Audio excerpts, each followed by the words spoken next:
You see, you want to know about memory, and I want to tell you about false memories, because that's what I know something about. How to make people believe that they had experiences that they didn't really have. How are people so susceptible to this kind of suggestion?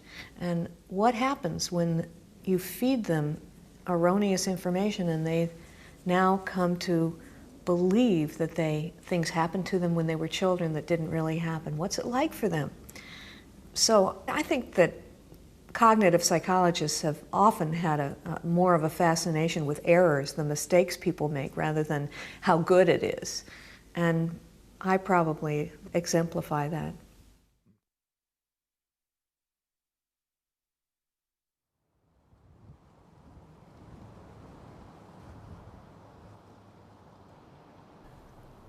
In het woonhuis van Elizabeth Loftus, gelegen aan Lake Washington in Seattle, zit een echtpaar.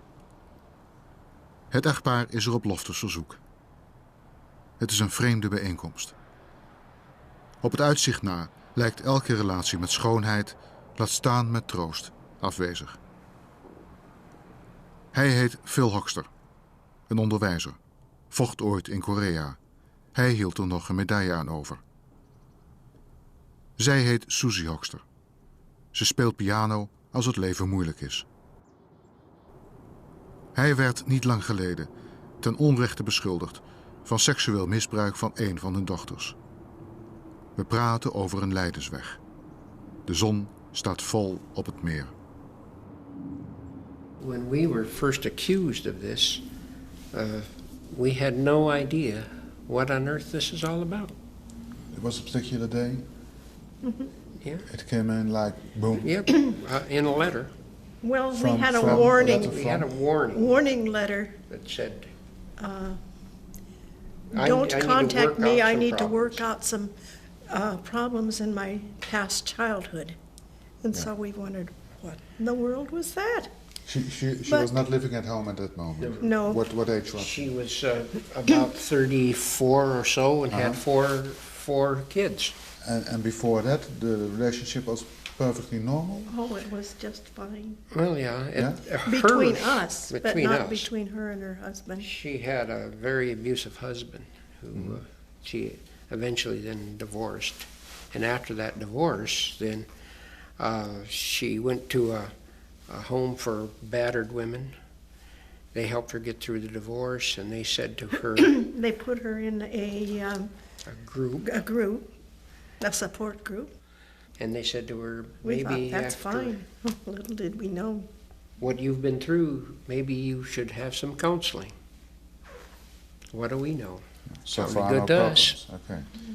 It turns out that the kind of counseling that was made available was just right down in to the depths of everything you've ever can imagine.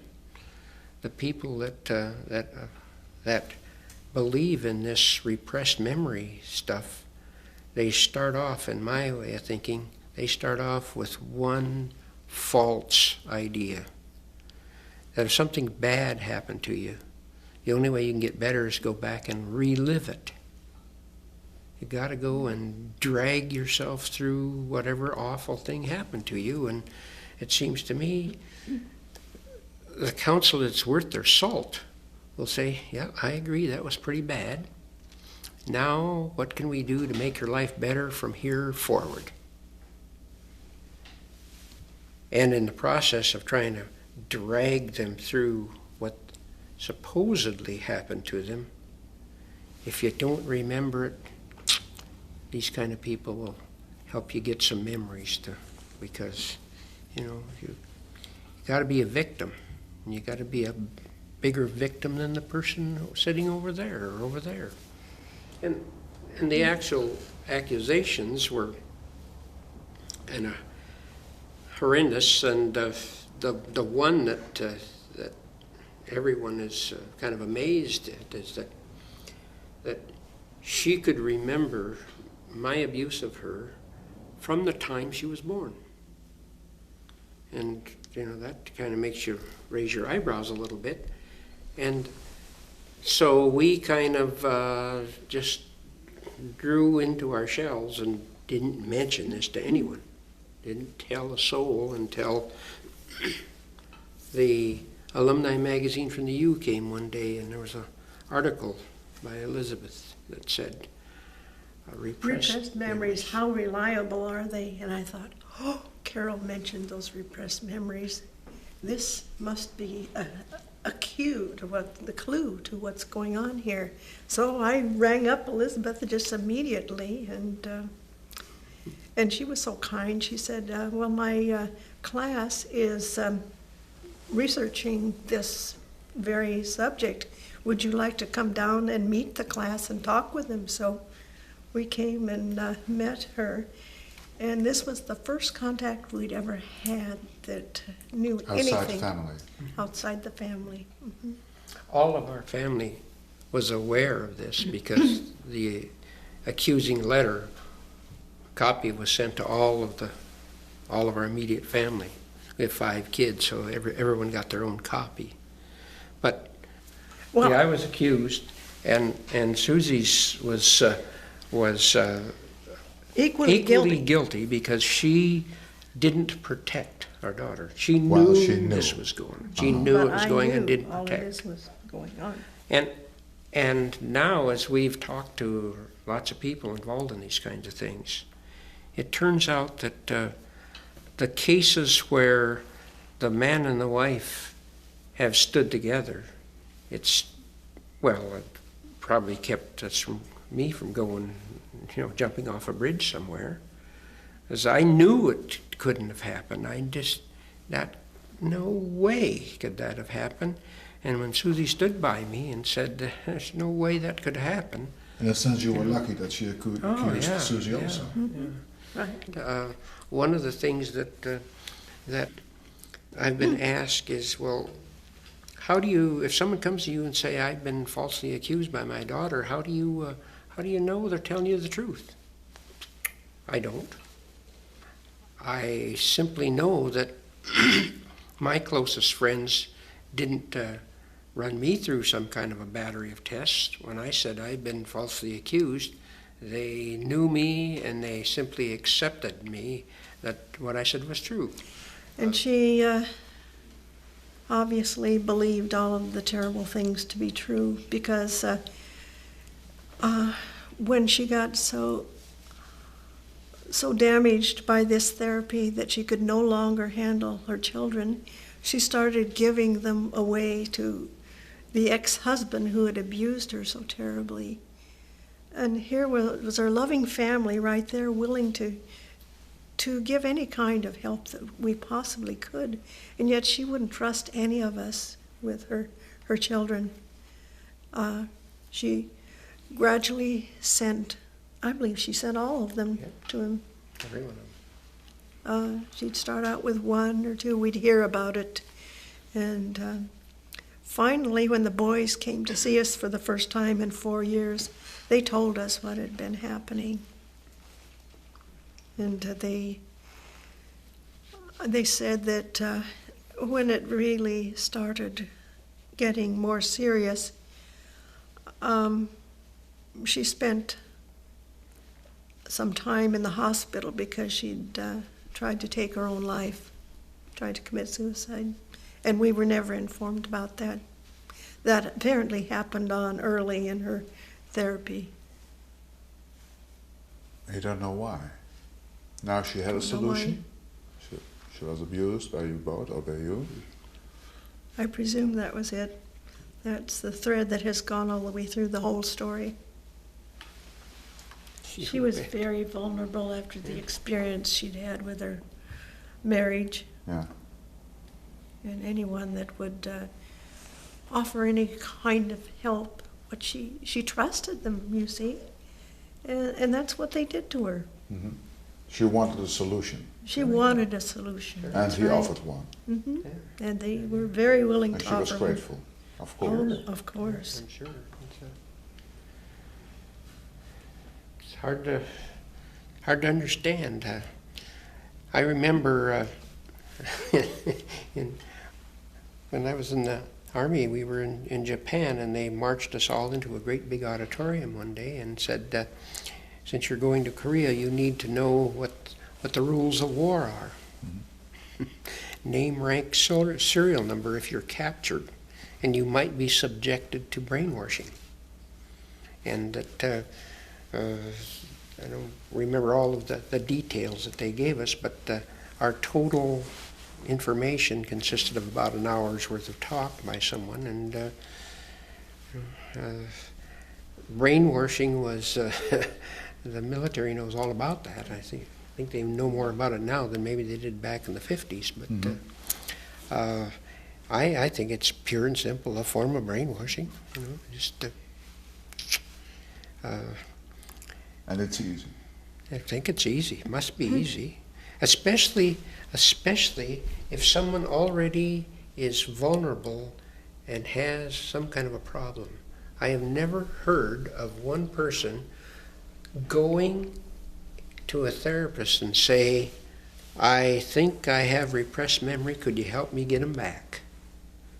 They go for all kinds of reasons. There's the marriage is on the rocks, and I'm too fat, or I'm too skinny, or, you know, I can't sleep, goes on and on and on. The reasons they go for therapy. My daughter went for counseling because she had lived through a horrendous marriage. Mm-hmm. And if the counselor has the idea, in my opinion, if the counselor has the idea that the only way you can get better is first we have to go back and relive all of the things in your past that we've dug up before you can get any better, then they start with a bad premise.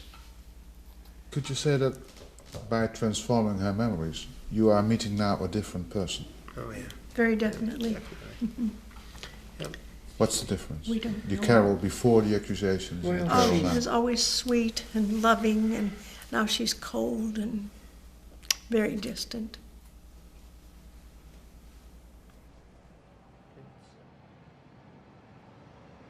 Twee uur lang praten we met het echtpaar Hoxter. Elizabeth Loftus luistert vooral. Vooraf schreef ze: ik weet eigenlijk niet of ik in de serie pas. De troost waaraan ik denk is er nogal schraler. Hij komt voort uit pure ellende. Ik weet niet of je dat nou precies in gedachten hebt. Well, this is why I kind of wondered whether I was really going to fit very well into this program, because when I think about what is really beautiful right now, in the midst of all the tragedies that I work with, all these disrupted and destroyed families, all these misery that these false accusations have brought on people, there are a few good things that have come out of this. And one is that these families, they find each other, they form relationships that are new and that are deep and powerful over this common problem. They are often very grateful to me for showing them and helping them find some small thing they can do, and for being there fighting for the falsely accused, and they express that gratitude, and I appreciate it, and makes me feel like I'm doing something worthwhile. So I get a lot of satisfaction out of being with, helping these falsely accused people. And the group of students that I've put together, some of the students and colleagues and friends that I work with on these problems are, it's a closeness for us too. Mm-hmm. Like we're working on something really important that's making a difference in people's lives. It's beautiful.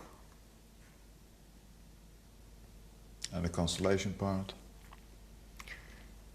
Well, does it have to be beauty and consolation? How about beauty or consolation? I mean, I I mean, if I had to put them together,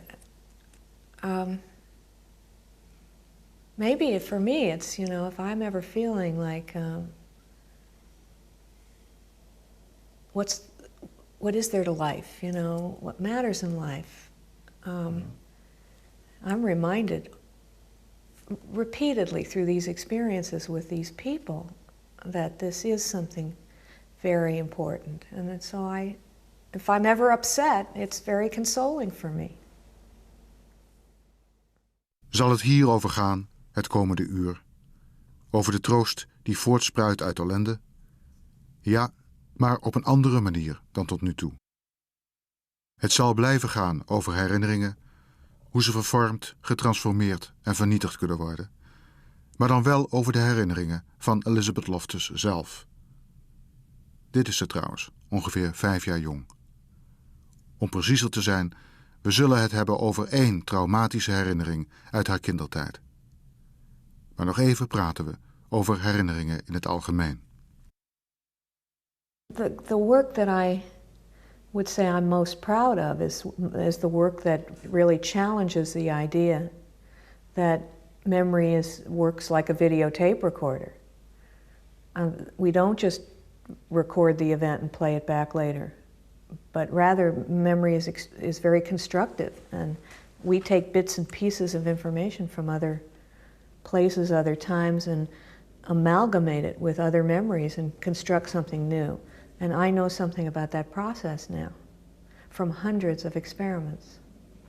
What's the beauty of it? Well, I like the idea of challenging an old wisdom, that, you know, some cherished beliefs, and being able to demonstrate that things are different. I think that most of my career I have spent just studying this memory process as it becomes distorted or transformed or deteriorated in some way. But I'm now thinking that if, as much as I know about how to corrupt memory with suggestion and the power of suggestion, that I ought to be able to put these ideas to some good use for people and distort their memories maybe in a positive way or in a way that allows them to live a happier or healthier life. In the work that I do, we don't take memories away, we don't erase memories. We add new ones and distort old ones. So removing memories is not something I know a lot about yet. So removing behaviors, I don't think it's going to be as easy as adding new ones. How far can you go with manipulating memory in this sense of adding? Well, I don't, in this new area that I think I might want to go, this, you know, let's make people behave in ways and think thoughts that are happier and healthier for them. That's all new. And it's all in the realm of speculation right now with a little bit of pilot data. But how far can you go with people in terms of distorting their memories for the past? We now have found some new ways of making people believe that they were bullied when they were a child, that they were lost and frightened, that they were faced a great danger and were rescued from danger by the power of suggestion. And the last subject you're working on? That's what that's about. Yeah? Yeah. Tell me about it. Well, I have to show you. Okay. Okay.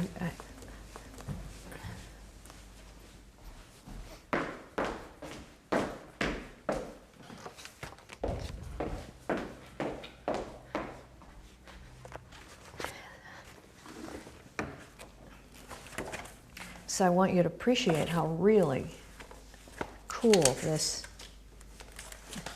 study is. Okay, so these are my latest experiments with my Italian collaborator, Giuliana Mazzoni, and here's what happens in this particular study. People think it's 2 completely different studies. Mm-hmm. In one study, we're asking people about their childhood. We give them a life events inventory So we're just saying, tell me about some things that happened to you when you were a child. Did this happen or did this happen? And like, you faced a great danger and before the age of 3, on a scale from 1 to 8, where 1 is definitely didn't happen and 8 is definitely did happen. How likely is that happened to you? And let's say you say, oh, that didn't happen to me. I give it a 1 or a 2. And then 3 to 4 weeks later, we'll have you come back and do that again. Long list of items about your childhood, and you tell us. And so we're looking to see, do you change your answers or do you give the same answer? But half of these individuals will participate in what they think is a completely unrelated study, in which they will come in to a clinical psychologist who will take their dream report. They come in with a dream report about whatever they dreamed last night. They bring it to the clinical psychologist, and the clinical psychologist says, you know, that dream means to me that you have a sense of fear of abandonment. That dream means to me that when you were very young, you may have been lost in a big public space or felt abandoned by your parents or what have you. In other words, and it's a 30-minute mini therapy session where this expert conveys to that subject that whatever their dream material was and the way they discussed it and thought about it, it indicates something like this happened to them as a child. Okay, and then these people will come back and tell about their childhood again as part of this other experiment. So here's what happens in this if you just look at, okay, what happens to their belief that they got lost in a public place or public space. Control subjects, the white bars, some go up, some go down, there's nothing consistent that happens. But those people who went through the dream interpretation session, almost 90% of them increased their belief that they had this experience as a child. Mm-hmm. They say they were abandoned. They increased their belief they were abandoned by their parents. They increased their belief that when they were young, they were lonely and lost in an unfamiliar place. And so what this study is showing is that just 30 minutes with a total stranger who takes a little bit of your dream and listens to you and feeds the stuff back to you is enough to cause you weeks later to tell somebody else that this happened to you as a child. And so we have now many more experiments that show that you can do this with all kinds of experiences, not just getting lost, but being bullied by someone, facing a great danger, that this dream interpretation can last for at least a month. At least a month later, people are still saying to somebody else, this happened to me. So I think we have really, really learned something about the power of suggestion to completely alter people's autobiography here. And now we're asking, well, what is it that we did to them? Do they just have a belief? When they tell you here, yeah, I was lost, I was rescued, I was bullied, whatever. Do they have a memory for that? Have they developed some memory over the course of this period? Or do they just have the belief, the raw, cold belief with no memory? And the last of these studies shows that about half of them actually go on to get some memory. So now what we're trying to do is sort of track that, where in this whole, what happens from the moment they walk out of that dream interpretation? And when they walk out, they say, really, I don't remember anything like that. But 2 weeks later, they do. So where did it come from and how did it grow? Anyhow, it's very exciting because these effects are extremely strong and reliable, and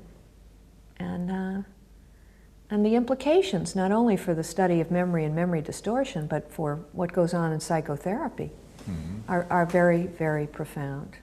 What goes on in psychotherapy? That kind of thing, where somebody comes in and some expert says, well, in my experience, when I see those symptoms, or when I see people dreaming dreams of serpents or whatever, it usually means, and why don't you think about whether maybe this happened to you? And maybe these therapists don't realize just how much power they have to distort the way people think about their past. I imagine you not realizing what you can do with memory, coming in psychotherapy, talking about your mother. They can change your memory of your mother. They can change the memory of your mother in this sense that you don't cry anymore about her. They make a kind of serpent out of her, a kind of never caring mother. Is it possible? Well, it is possible. I mean, but do I want that? No, but is it possible? I mean, it might be possible. Yeah, it might be possible, but I don't know if I want people messing with my connection to my mother.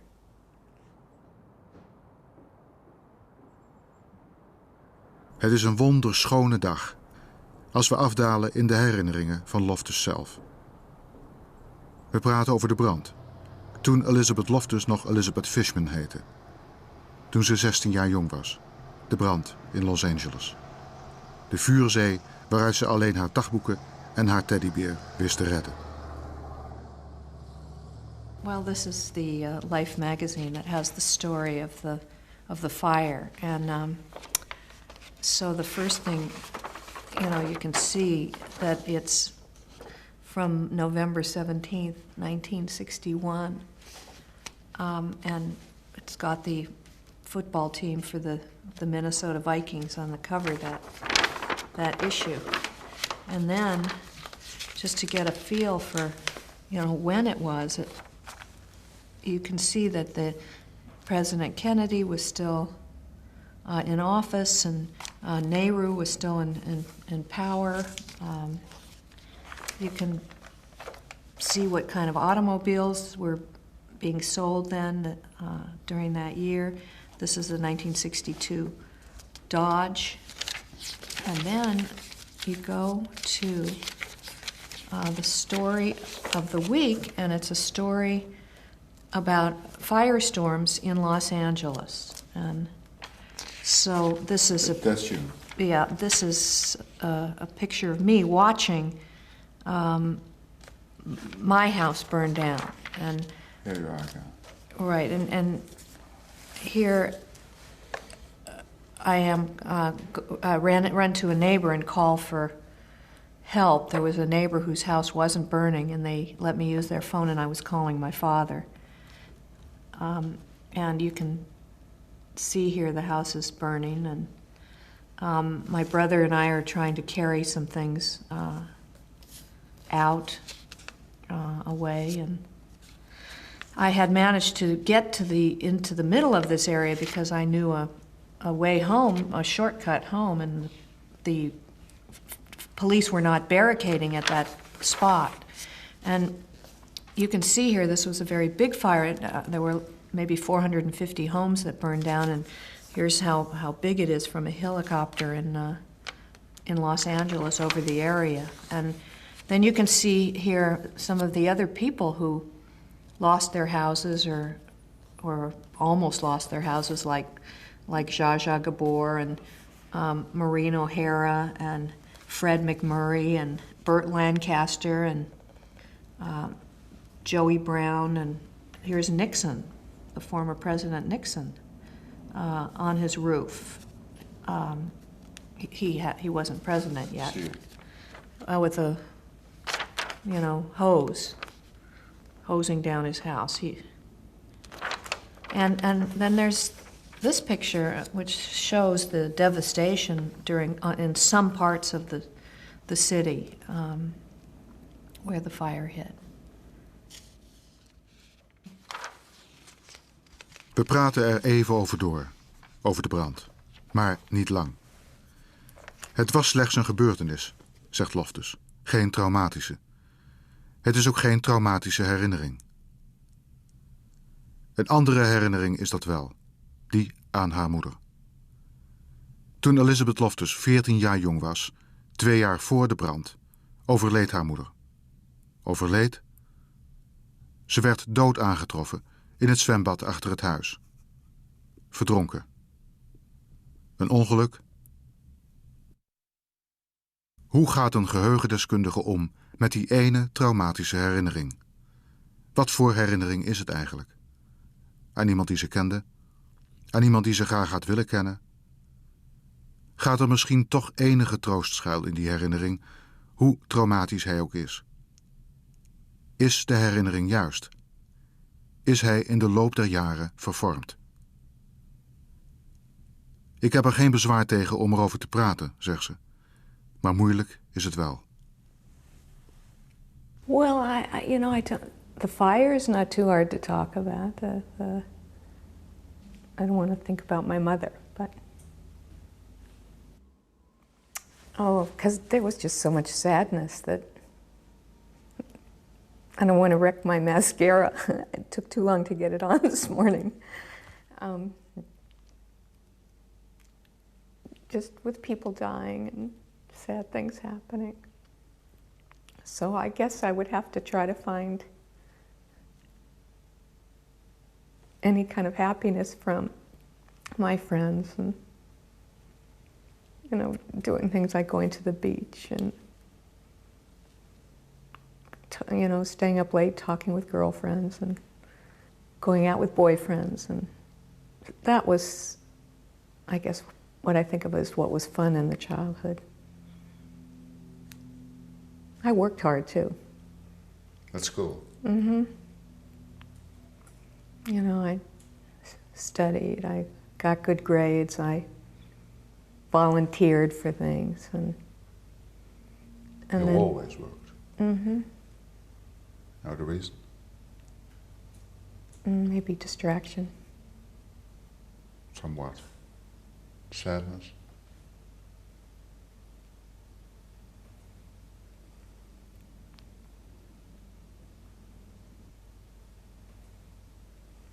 If you reread the diaries, what kind of a child is appearing again? I seemed very shallow. I didn't, to me. The girl in the diaries was, just interested in Neil. And, was he calling or was he not calling? And did we go to the beach that day? And did we go shopping that day? And what did we buy? And it didn't seem very deep, except for the period during which my mother died. Mm-hmm.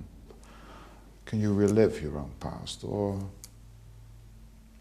is it distorted or transformed? Or it feels very distant.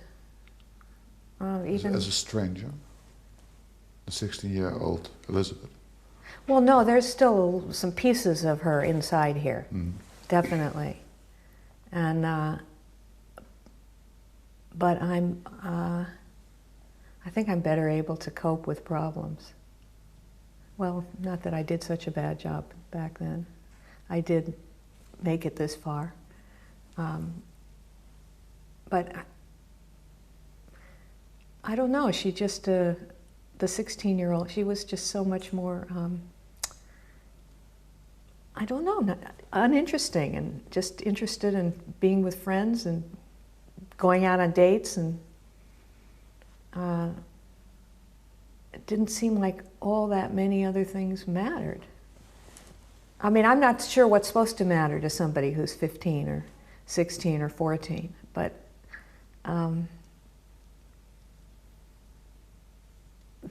right these days I am actually getting letters and emails from 13 and 14 and 15-year-old kids who say, I read your article in Scientific American and I love your study and I want to try to do it for my science project and things like that. Well, I don't know that I was doing that kind of thing back then. I mean... This is mysterious, because for you it's difficult, if not impossible, to talk about your early childhood, because of the sadness. Mm-hmm. What you're describing, that living your own childhood at that time, you didn't care too much about the same sadness. Well, No, I mean, I cared about what was happening. Every time somebody died, it was horrible.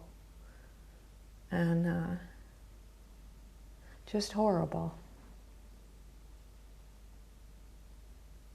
But I couldn't, I couldn't just completely dwell on that, and because I would just go crazy.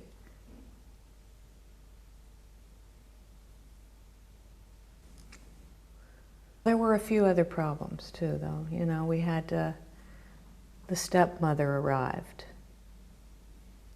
and then we had the step brothers and sisters, and we had now a whole new blended family with all these complications. And so that became a daily problem. And I would say the one good thing to come out of it is my connection to my brothers, which is very close. Because we went through all that together and kind of needed each other and were there for each other. So yeah, life was one big kind of trying to escape the problems. And so I would work hard and I would party hard. And went to the beach a lot and met lots of people and just tried to throw myself into teenage fun. No beauty, no consolation, escape. When I think about, I do think that some of the friendships that I developed back then, and the two friends from Southern California who I still have, and I still see, and we were together, when we got married, and we were together when we got divorced, and I see them when I go to Southern California, and we do what we used to do, which is go out, and have a party or sit around and talk about men, and so I like those relationships, and I'm not sure I appreciated the beauty of the beginning of them back then, but I do now. Because I wasn't deep enough. I wasn't sitting still enough to contemplate what was happening. I was too busy trying to keep busy. Like you are now. You're a workaholic. Yeah. I would say that's probably a good way to describe me, and it's pretty obvious to people who know me. But I why not if you like what you're doing? Yeah. But when you were 14, your mother died.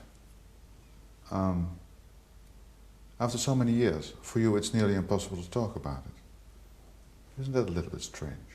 It is. It is. But it's okay. I've accepted the fact I don't need to get over this. If I'm not over it now, I'm probably never going to get over it, but it's okay.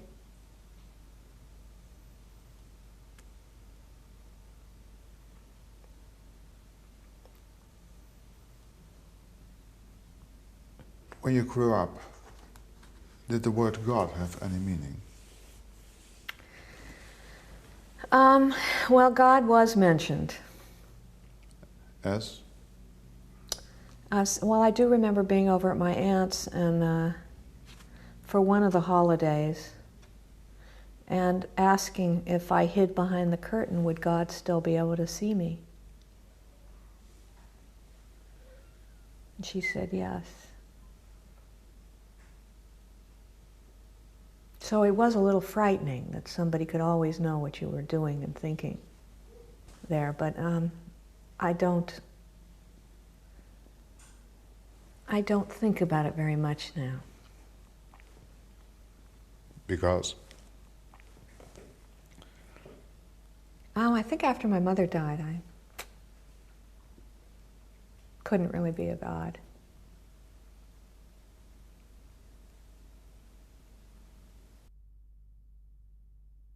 Donderdag 9 juli 1959. Vandaag is er niet veel gebeurd. Zijn gangetje. Vanavond belde papa en we hebben heel fijn zitten praten. Mama en ik hebben tot 12 uur gepraat over haar jeugd en andere dingen. Ik was heel gelukkig, omdat we nooit zo goed met elkaar overweg konden en nu we praten leek dat veranderd te zijn. Vrijdag 10 juli. Vandaag, 10 juli 1959, was de meest tragische dag van mijn leven. Mijn liefste moeder, waar ik net zo'n hechte vriendschap mee had gesloten, is dood. Toen we vanmorgen wakker werden, was ze weg. Een uur later vonden we haar in het zwembad. God alleen weet wat er gebeurd is. Ik weet dat het leven moet doorgaan en dat we allemaal heel dapper moeten zijn. Ik probeer tegen mezelf te zeggen dat alleen haar lichaam weg is en dat haar ziel en haar liefde bij ons blijven. Nu ze dood is, besef ik hoeveel ik van haar houd en hoe moeilijk het zal zijn om verder te gaan. Ik voel me leeg van binnen, alsof ik een groot deel van mezelf verloren ben. Als mijn moeder me kan horen, hoop ik dat ze weet dat ik altijd heel veel van haar zal houden. How do you remember her? As a warm, caring personality? Yes.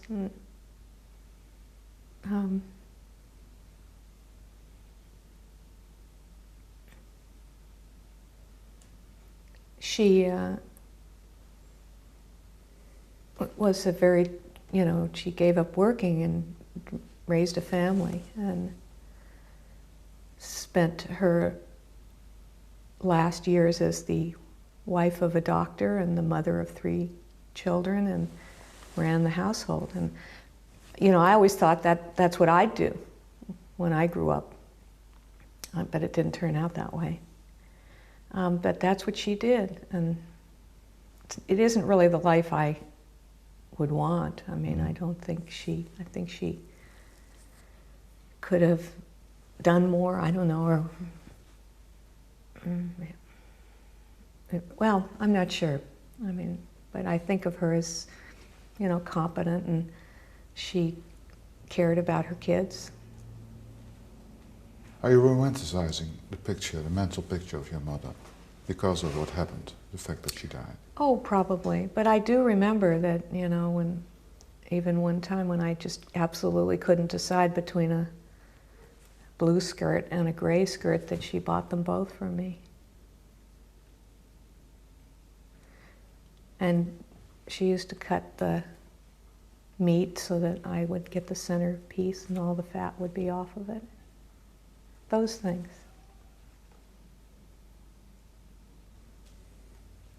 Your mother dying must have been a decisive moment of your life. Am I correct? Mm-hmm. But decisive in which respect?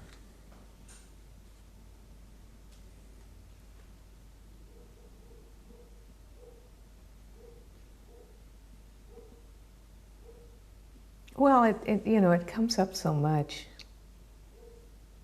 The important events when you wish you could be there.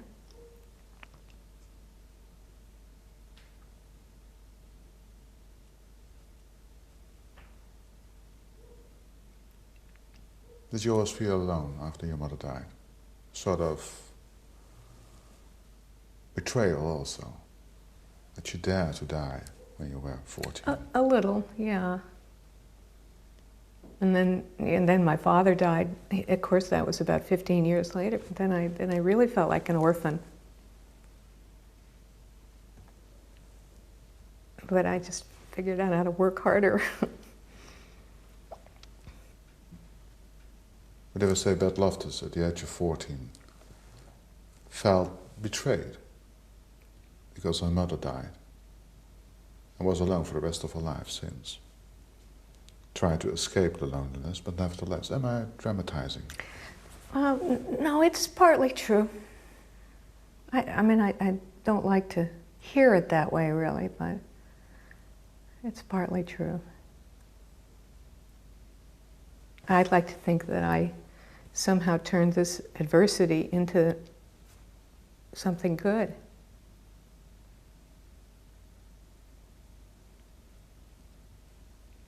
Yeah. Your working life as a reaction to your mother's dying. Could be. It very well could be. What kind of kid were you before she died? You remember the 14-year-old before passing away of your mother and after? Well, I do think that afterwards I started to, well, at times I would think, well, nothing else is going to be able to hurt me. I've been hurt as much as you can be hurt. No one else will be able to hurt me. That's good. That wasn't true. Because I would find I'd get hurt again and again. I don't know when I started to feel that I needed to have more than one of everything. So that if you lost one, you wouldn't be left with none.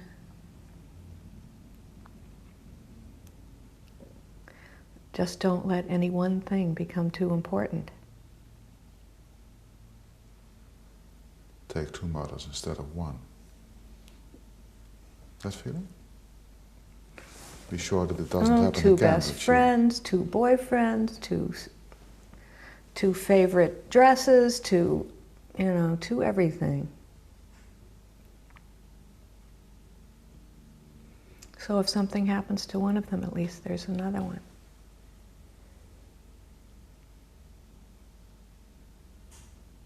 And for you, this is directly connected to your mother.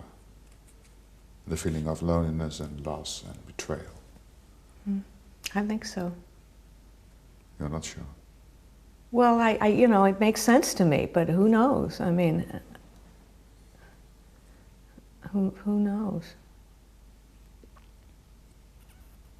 And I don't think about it very much, I mean, I think about it when somebody asks me about it because I have to, but I try not to think about it. I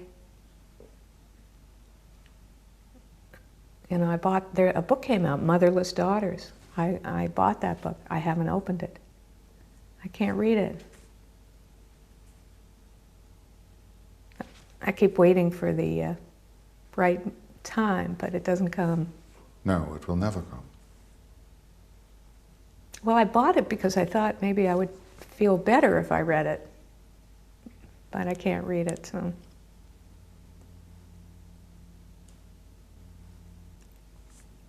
Do you often talk with people about your mother and the way she died? No. Or... No?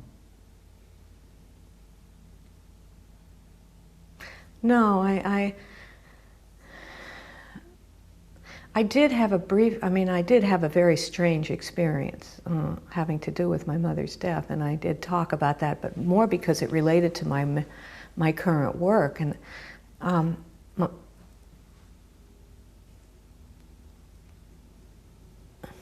just had another thought that,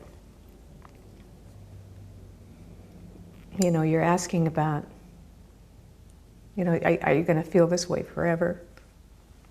Probably, but I don't think it's so bad to feel this way. Because when my uncle was alive, he would bring up the subject of my mother. I think he liked it when I cried. It reminded him of his sister, and it made us close. She did the same, crying. I don't know if she did. Oh,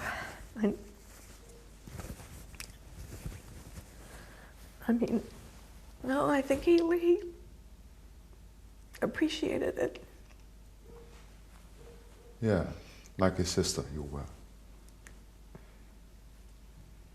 Mm-hmm. Yeah, well, she was his, baby sister, and he missed her.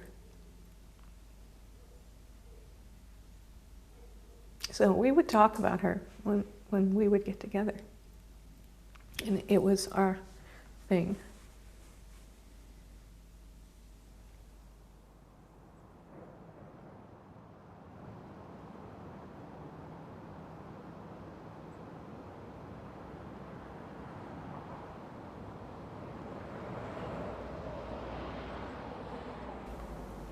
Do you understand, it's so many years later, that for Beth, her mother dying is still a memory relatively fresh, time and again?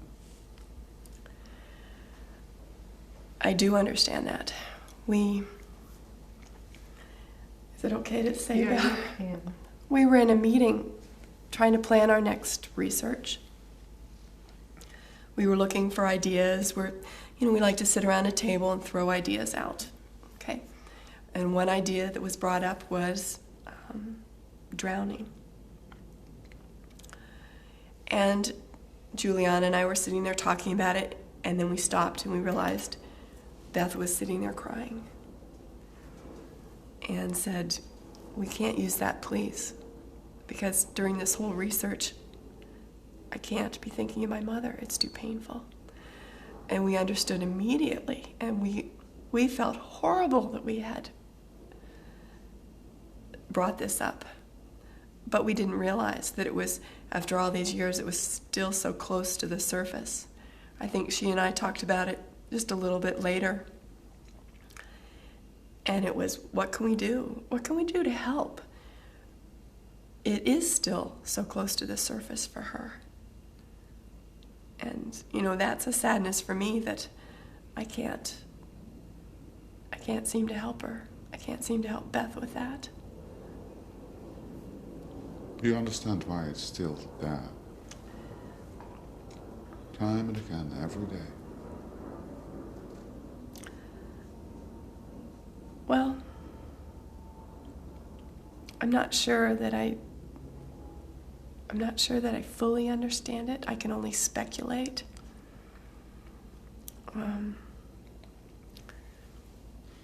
Part of it goes back to her need, not filling herself up and giving constantly to other people. And maybe that was the maternal role. That there was the mother there, the unconditional love, someone who always was there for you. And without that, with Beth giving constantly, maybe that's why it stays so close to the surface. I mean, I'm her friend. She has wonderful friends, but your mother, she didn't have her in her life long enough, I believe. And maybe that's part of it. Did you see your mother crying often or not? No. Was she the same kind of personality as you are?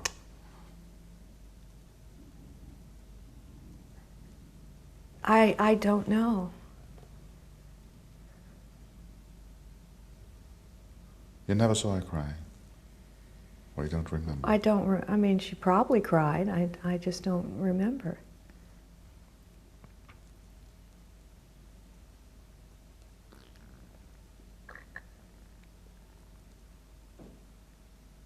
I mean, I don't know really. I mean, I know a little bit about her. I've read all the letters that she wrote to my father every day while he was at the war, away during World War II.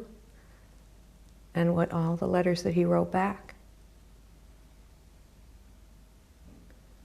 But I don't even know how much I know her as a human being. You know, what was she like to her friends or to her? You don't know what you're missing. You miss her, but you don't know who you're missing. Yeah, in a way, it's almost like the idea. The desire for a mom.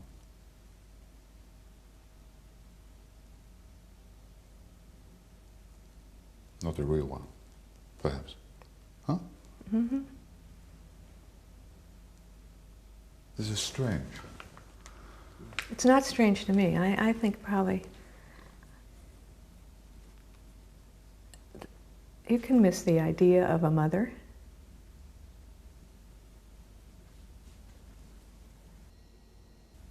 Yeah, I remember Oliver Sacks once saying that once we were supposed to live in an Acadian world in our childhood, and the rest of our lives we are busy recapturing that Acadia, although perhaps it never existed.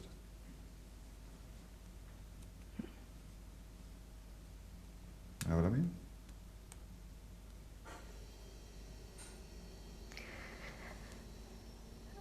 Well, I could buy that. I mean, I'm sure that I'm thinking about your mother.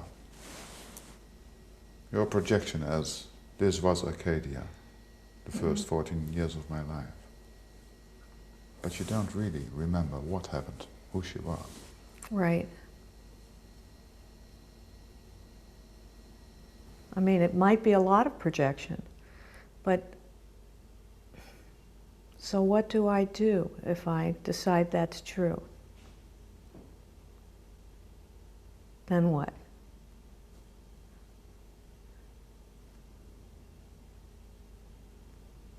I don't think it's going to change anything. No, I'm talking about remembering. You're crying the moment I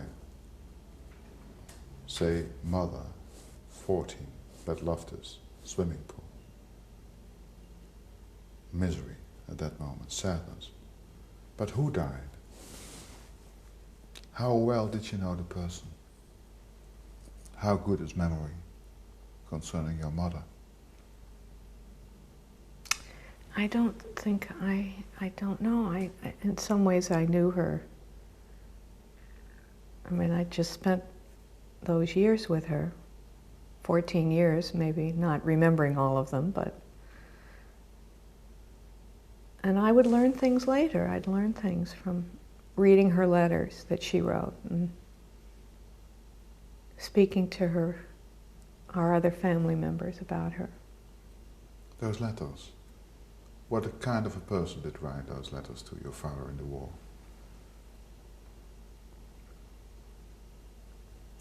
Well, they hadn't been married very long, so there was still a lot of, romance, and then there was all the discussion about me when I was born. And apparently he wanted a boy, so she had to kind of apologize. Really? I mean, say, I'm sorry she's not a boy, but she is cute. So. But that's okay. He eventually got his voice. So. What kind of person was she? I mean, to me, she was smart, and I mean, I think she was. I don't know if this is right or not, but I think she was smart and nice and beautiful, and. That's all.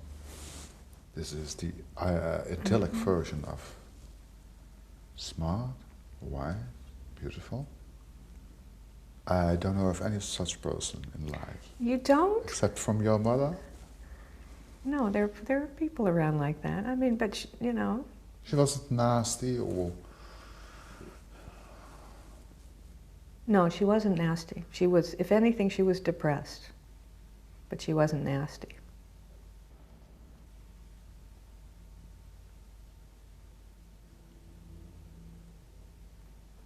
Do you remember her being depressed? Her depressions? I do, yes. You come home from school? I don't know that I remember any specific times, but she was sad.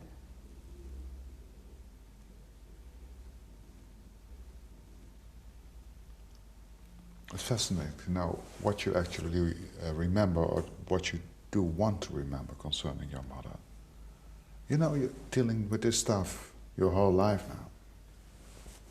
Right, but I deal with other people's memories. Yeah, and I try to deal with yours.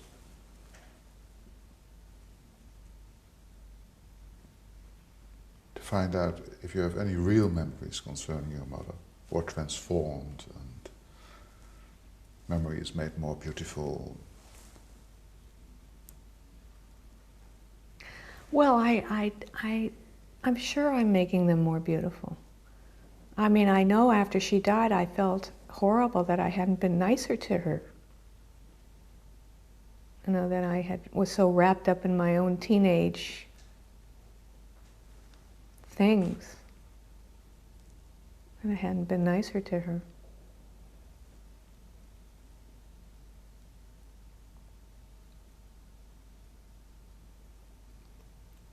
But I remember that because I wrote it in my diary. At the age of 15, 16? Probably 14. Did you write My about... greatest regret.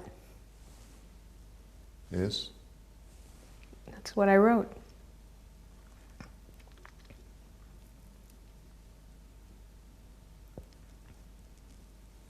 You can still relive you writing my greatest regret.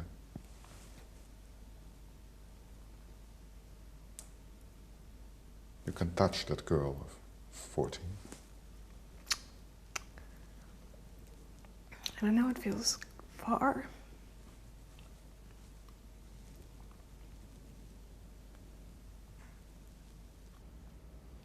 Almost lost, almost in the very, Well, very I distance. mean, there's more to my greatest regret. I mean, I didn't write it in the diary. I wrote it on a separate piece of paper, and I clipped it to a page of the diary so I could remove it.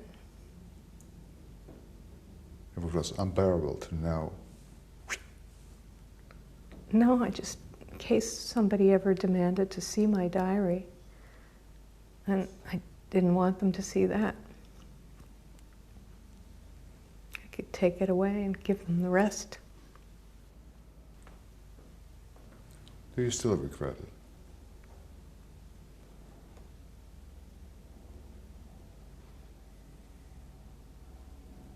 Because you were a teenager. Teenagers don't care too much about mothers and fathers. Only if they die. Mm-hmm. Exactly.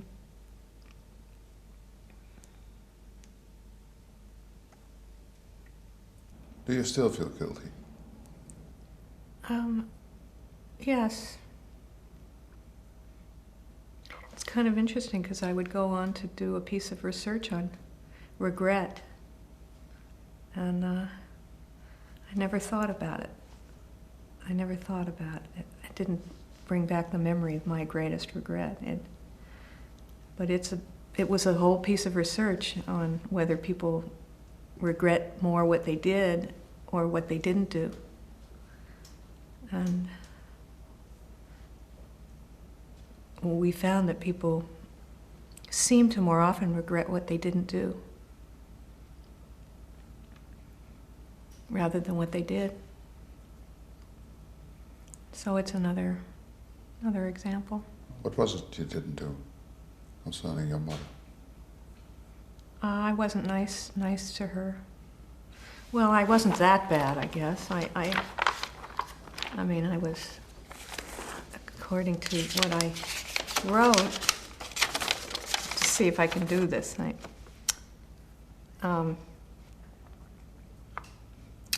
She would be watching TV and ask me to come sit by her, and I'd say, I'm busy now.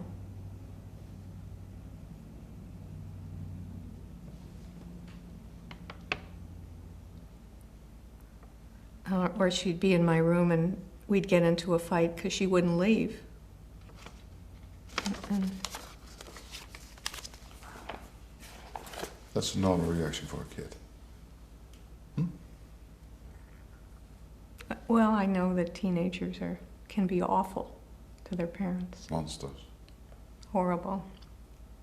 No problem. Unless your mother died.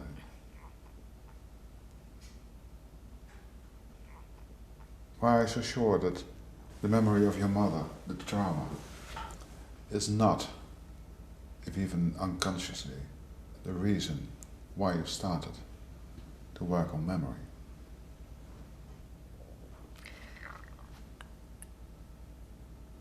Well, I don't know. I mean,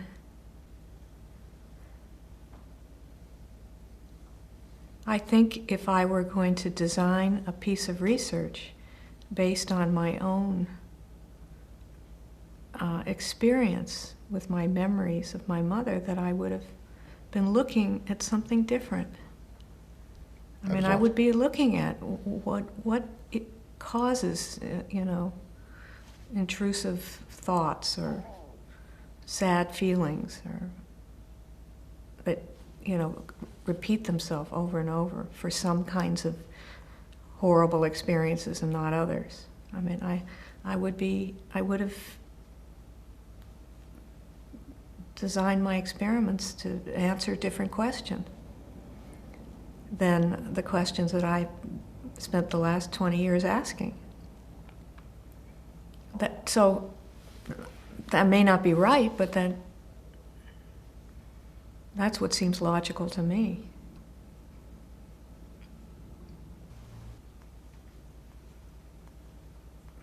Is she a different person, or is the memory fossilized in time? No, she looks like that picture. She's still the same lady? Yeah, she looks just like the picture. Same voice? Don't really get a voice. No? Mm-mm. A face? Mm-hmm. Her singing? Mm-hmm. Don't really remember that.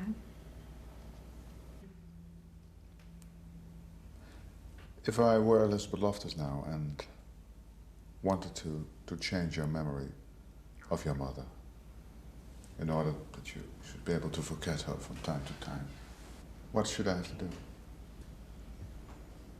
I don't know. I mean, maybe you could put me into a group with other people and we could just talk about it over and over and over. Maybe that would work. But I haven't chosen to do that for some reason. The reason is? I don't have any idea. Maybe I just don't want to go through that huge burst of pain that, even to get to the other side. The memory makes you sad, and at the same time you're cherishing it, or not?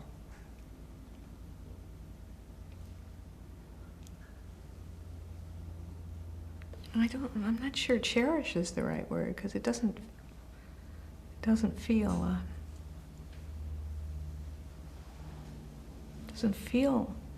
good at all.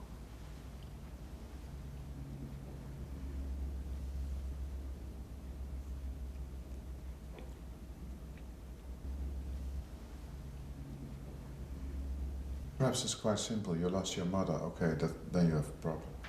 But the circumstance under which you lost her, perhaps this is the part that brings your memory back time and again. Or is it herself?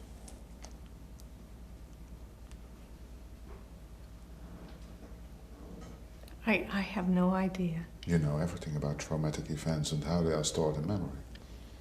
You must know. Yeah, I don't know this, though.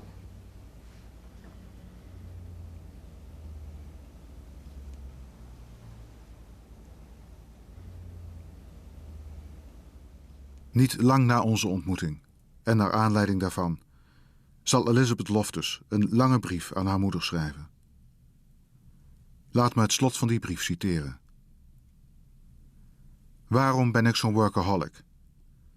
Biedt dit werk me dezelfde soort opwinding als die schijnbaar eindeloze verzameling tienerjongens 40 jaar geleden? Biedt het werk me een ontsnapping aan al te pijnlijke gedachten? Voel ik daardoor een soort gewichtigheid die anders aan mijn leven zou ontbreken? 40 jaar geleden ben ik opgehouden met je te schrijven. Maar nu ik mijn verleden herlees, al die dagboeken, zie ik een verband tussen de persoon die ik toen was en wie ik nu ben. Toen was ik druk met jongens en hoefde daardoor niet na te denken over wat er in mijn leven miste. Nu ben ik druk met werk en hoef ik niet veel na te denken over wat er mist. De liefde en de geborgenheid van een gezin, die mis ik. Die mis ik in jou. Ik zal altijd van je blijven houden. Beth.